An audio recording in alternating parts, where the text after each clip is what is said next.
The Grand Ethiopian Renaissance Dam and the tough diplomatic battle surrounding it. Ethiopia is a country endowed with the potential to produce up to 45,000 megawatts of renewable energy. Yet it is still in a miserable state, as no less than 56% of its population lacks access to electricity. As one of the nations in the world with acute electricity shortage, Ethiopia launched the construction of the Grand Ethiopian Renaissance Dam, GERD, in 2011. The GERD is meant to snap the country out of poverty by raising its electricity supply by 150%. However, the construction of what is expected to be Africa's biggest dam upon completion was anything but a smooth sailing. Ethiopia has made it abundantly clear that the dam's development is crucial for the country's economic development and to overcome poverty and famine. Ethiopia has been building a reservoir to store water that will generate electricity. GERD is actually a people's project, a dam that is expected to bring light to millions who are currently living under darkness. Ethiopia has also told the whole world in no uncertain terms that the billion-dollar dam is based on the principle of equitable utilization of the Nile waters and that it will not cause any significant harm on other riparian countries. Ethiopia has no intention whatsoever to reduce the volume of water going to the downstream states of Egypt and Sudan. Growing disputes over the GERD led to the establishment of a legal technical committee meant to look into impacts of the GERD on the lower riparian countries. Armed with negative thoughts about the dam right from the start, Egypt left no stone unturned. Its disruptive stance causing trilateral negotiations to end in a deadlock. That explains why Egypt insisted on the establishment of an international panel of experts to scrutinize the impacts, if any, of the GERD on the two downstream countries. Determined to interrupt the construction at any cost, Egypt, unsurprisingly, rejected the findings of the panel since it did not match its expectations. All the while, Ethiopia clarified its unwavering commitment for a negotiated settlement to the dispute, adding it doesn't have any plan to harm any of the Nile downstream riparian countries and has been strictly governed by the tripartite agreement. In fact, Egypt and Sudan stand to benefit from the dam as it helps to regulate the flow of water during the rainy season. Egypt did not budge, all the while doing its utmost to take the case to the UN Security Council. Ethiopia and Egypt sat for a lengthy talk on the long-running dispute over the dam on the sidelines of the UN Security Council meeting in New York in September 2014, agreeing to continue the tripartite talks. Subsequently, the foreign ministers of the three countries met in Cairo, Khartoum, and Addis Ababa, while technical experts appointed from the three countries met regularly. However, Egypt's inconsistent demands rendered the repeated discussions fruitless. Ethiopia has all the while been insisting that the dam is meant to cement cooperation between riparian countries and that it causes no significant harm to downstream countries. The downstream countries, especially Egypt, has lent deaf ears to pleas from Ethiopia and applied all the pressures it could to obstruct the construction of the dam.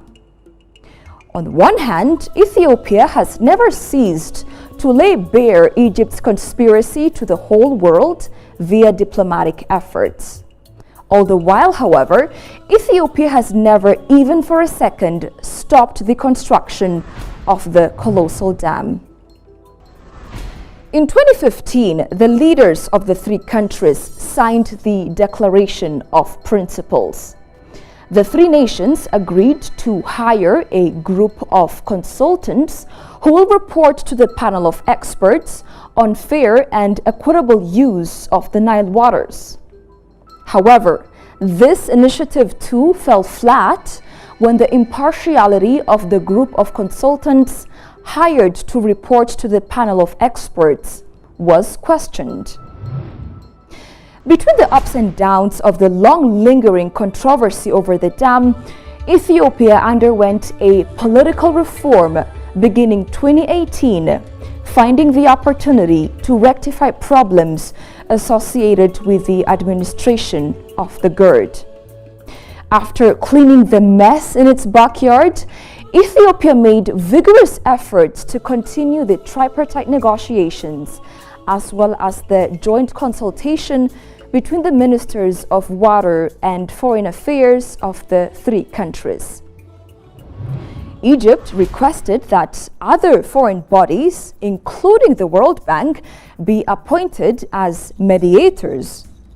Ethiopia, on the other hand, rejected Egypt's request since it clearly went against the cardinal principle of African solutions to African problems.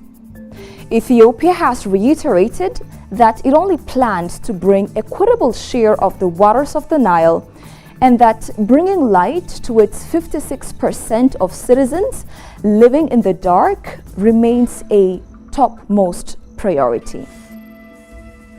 When he sat at the helm of power in Ethiopia, Prime Minister Abiy Ahmed assured Cairo during his first visit to the country that the dam will by no means reduce the water level in Egypt. Egypt, however, said that the Nile issue is its political center of gravity and that it will not sign the dam's water filling agreement. In 2020, the United States issued a first statement regarding the dam. And Egypt, which has always been at the forefront of efforts to involve Western powers into the negotiations, did not hesitate to formally request that the United States be appointed as mediator in GERD negotiations.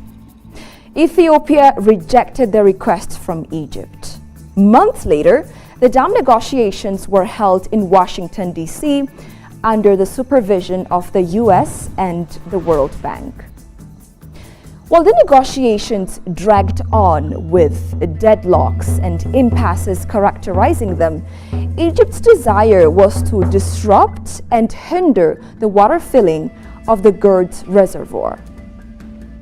As negotiations stumbled, Ethiopia, which never compromised on the construction of the dam, while remaining committed to diplomatic settlement, completed the water filling of the dam in July 2020 before the end of its rainy season. The first round of water filling, unlike the complaints by Egypt, proved that the dam will not harm the downstream nations. Clearly growing resentful of Ethiopia's initiative to erect a dam on the Nile, and frustrated by the first stage filling of the GERD, Egypt took the dam issue to the floor of the United Nations Security Council. Its efforts to stop the construction or water filling, however, failed to materialize as Ethiopia remained adamant.